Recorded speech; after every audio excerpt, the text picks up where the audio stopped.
السلام علیکم، میرا نام ہے احتشام جان اور آپ دیکھ رہے ہیں میرا یوٹیوب چینل۔ ناظرین، آج ہم پریویس جو ہمارا لیکچر تھا مارکس سے ریلیٹڈ، اس کی فردر آج ایکسٹینشن ہم لے کے چلنے لگے ہیں۔ آج ہم بات کرنے جا رہے ہیں مارکس کے آئیڈیاز کو پریکٹیکلی جن دو اسکالرز نے اڈاپٹ کیا اور سکسیزفلی کلمینیشن بھی انہوں نے وٹنس کی، لینن اینڈ ماؤ۔ جیسا کہ ہم نے پچھلے لیکچر میں بات کی تھی کہ مارکس نے تو کہا تھا کہ transition to socialism will occur in the most advanced western European countries, لیکن وہاں تو ریولوشن نہیں آیا۔ ریولوشن تو بالکل ایسٹ کی طرف آ گیا، رشیا میں، پھر چائنا میں۔ تو ایسا کیوں ہوا؟ تو آئیں پھر آج ہم سمجھنے کی کوشش کرتے ہیں کہ لینن جو ہے، جس کو عرف عام میں لیننزم بھی جو اس کے آئیڈیاز کو کہا جاتا ہے، اور ماؤ، چیئرمین ماؤ، ماؤزم، ان دونوں کے آئیڈیاز کیا تھے؟ انہوں نے کیا کوئی مارکس کے آئیڈیاز میں کوئی آلٹریشن کی یا ان کو ری انٹرپریٹ کیا کیا؟ تو پہلے بات کر لیتے ہیں لینن پہ۔ لینن کا جو آئیڈیا ہے وہ بیسک ایک بات تو کامن ہے جو وہ مارکس سے لے کے چلتا ہے، اینڈ دیٹ از جو ہم نے پچھلے لیکچر میں بات کی تھی، بیس سپر اسٹرکچر ماڈل۔ اس پہ انکاری نہیں ہے، وہ کہتے ہیں ٹھیک ہے جی، مارکس نے بیس سپر اسٹرکچر ماڈل کے بارے میں بالکل ٹھیک بات کی۔ ہاؤ ایور، لینن کا یہ خیال ہے کہ کنسیپشن آف کیپٹلزم چینج ہو گیا ہے۔ جو مارکس کے دور کا کیپٹلزم تھا وہ اب میرے دور کے کیپٹلزم ویسا نہیں رہا۔ میرے دور کا کیپٹلزم ایڈوانس ہو گیا، یہ ٹرانسینڈ ہو گیا انٹو امپیریلزم۔ مارکس کے دور میں ہوتا یہ تھا کہ یورپ کا انڈسٹریلسٹ، یورپ کا سرمایہ دار یورپ کی حکومتوں کے ساتھ مل کے یورپ کے مزدور کا استحصال کر رہا تھا، اور اسی کے ارد گرد ہی مارکس کی فلسفی گھومتی ہے۔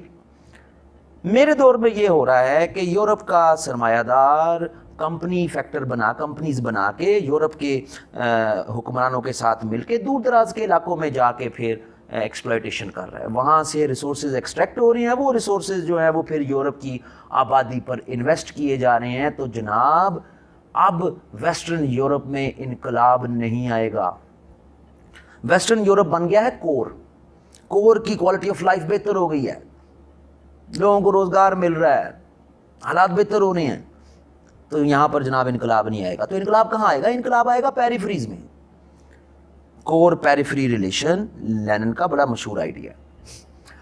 انقلاب آئے گا پیریفریز میں جہاں ایکسپلائٹیشن ہو رہی ہے۔ اسی لیے تو لینن کہتا ہے کہ imperialism is the highest stage of capitalism. So یہ ایک تو لینن کا ایک ہی آئیڈیا، تو یہ جسٹیفائی کرتا ہے کہ ہاں واقعی جو رشیا بھی اس کے نزدیک ایک پیریفری ہے، اور ادر جو پیریفری جہاں کوالٹی آف لائف بہتر نہیں ہے، جہاں پر جو ہے وہ لوگوں کو جو ہے وہ ان کی لائف جو ہے وہ ایزی نہیں ہے۔ خیر، تو ایک تو یہ بنیادی فرق جو لینن کے ہاں نظر آتا ہے۔